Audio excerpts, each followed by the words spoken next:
பாமகவை திமுக பக்கம் அழைத்துச் செல்ல அக்கட்சியின் கௌரவ தலைவர் ஜி.கே. மணி முயன்றதால்தான் சின்ன டாக்டருக்கும் பெரிய டாக்டருக்கும் இடையே பிரச்சனை ஏற்பட்டுள்ளதாக பொங்குகிறார்கள் பாட்டாளிகள். இதை கேள்விப்பட்ட எடப்பாடி ஜி.கே. மணியிடம் இதுகுறித்து நேரடியாகவே கேட்டு அலற விட்டுள்ளதுதான் தைலாபுர பரபரப்பு. இதுகுறித்து இந்த தொகுப்பில் பார்க்கலாம்.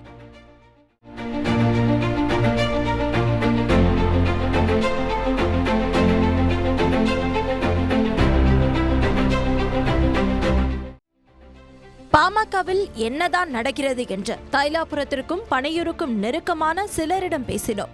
பாமக எம்எல்ஏக்கள் சட்டமன்ற வளாகத்தில் ஆளுங்கட்சி அமைச்சர்களை சந்திப்பது சகஜம் என்றாலுமே அதிமுக பொதுச் செயலாளர் எடப்பாடியை சந்தித்த போது அவர் ஜி.கே. மணியை பார்த்து, உங்க கட்சியை திமுக கூட்டணிக்கு கொண்டு போக நீ டீல் பேசுறியா, நல்லா பேசு என கோபமாக கேட்டிருக்கிறார். அதற்கு அதெல்லாம் இல்லைங்கய்யா என சமாளித்து மணி நடுவியிருக்கிறார். அதிமுக முன்னாள் அமைச்சர் சி.வி. சண்முகம் ராமதாஸை அப்பா என்றுதான் அழைப்பார். இது திண்டிவனத்தில் உறவுமுறை என்ற அளவில் இருந்தாலுமே இந்த காரணத்தினாலோ என்னவோ 2019 நாடாளுமன்ற தேர்தலுக்கு முன்பு பாமகவை அதிமுக பக்கம் அழைத்து வந்ததில் சி.வி. சண்முகத்தின் பங்கு அதிகம். இந்த நிலையில் 2024 நாடாளுமன்ற தேர்தலின் போது தைலாபுரத்திற்கு சென்ற சி.வி. சண்முகம் ராமதாஸிடம், நீங்கள் கூட்டணியை இப்போதே அறிவியுங்கள் என்று பேசி 7 MP சீட்டும் ஒரு ராஜ்யசபா சீட்டும் உறுதி செய்து ஒப்புதல் வாங்கினார். அப்போது எடப்பாடி பழனிசாமிக்கு போனை போட்டு ராமதாஸை பேசவும் வைத்தார். இதனால் அதிமுக பாமக கூட்டணி 100% உறுதி என தகவல் கசிந்தது. ஆனால் கடைசி நேர கலைவரத்தில் தேசிய கட்சியான பாஜக பாமகவை கொத்தி கொண்டு செல்ல கொஞ்ச நாட்களாகவே தைலாபுரம் பக்கம் சி.வி. சண்முகத்தை காணவில்லை. தற்போது கூட பாமகவுடன் பேச்சுவார்த்தை நடத்த சி.வி. சண்முகத்திடம் பொறுப்பை ஒப்படைத்தார் எடப்பாடி. ஆனால் மறுத்துவிட்டார் சண்முகம். இதை கேள்விப்பட்ட ராமதாஸ் சி.வி. சண்முகத்திற்கு போன் செய்து, என் மேல இன்னும் கோபம் போகலையா என கேட்டவர், எதுவாயிருந்தாலும் இனி நான் எடுக்கிறதுதான் முடிவு என கூறியிருக்கிறார். அதன் பிறகே பாமக பொதுக்குழு விழுப்புரம் மாவட்டம் ஆரோவில் அருகே பட்டானூரில் கடந்த டிசம்பர் 28ஆம் தேதி நடந்த போது இளைஞரணி தலைவராக முகுந்தனை அறிவித்து பிரச்சனையானது.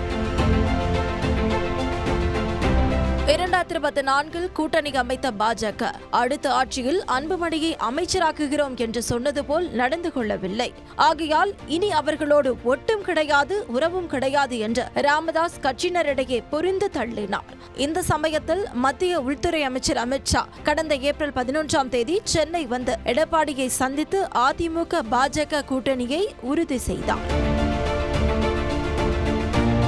இந்த தகவல் டாக்டர் ராமதாஸை எட்டியதுமே, இனி தலைவரும் நானே, நிறுவனரும் நானே, அன்புமணி இனி செயல் தலைவராக செயல்படுவார் என அறிவித்தார். சமாதானம் பேச போன ஜி.கே. மணி, ஐயா, பாஜக கூட்டணிக்கு உங்களுக்கு விருப்பம் இல்லை என்றால் சொல்லுங்கள், நான் முதல்வர் ஸ்டாலினிடம் பேசுகிறேன், நாமும் திமுக கூட்டணியில் சேருவோம், ஆளுங்கட்சியாக இருப்பதால் நம்முடைய இடஒதுக்கீட்டு கோரிக்கையை அவர்கள் ஏற்பார்கள் என பேசி பார்த்துள்ளார்.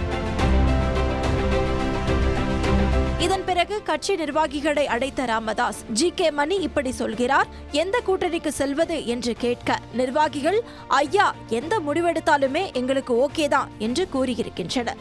இந்த முடிவால் திமுக அல்லது அதிமுக கூட்டணிக்குள் பாமக செல்லும் என்ற யூகங்கள் ரெக்கை கட்டி பறந்தன. அதோடு எல்லாத்தையும் நான் பாத்துக்கிறேன், நீங்க போய் மாநாட்டு வேலையை பாருங்க என அனைவரையும் அனுப்பி வைத்தார் ராமதாஸ்.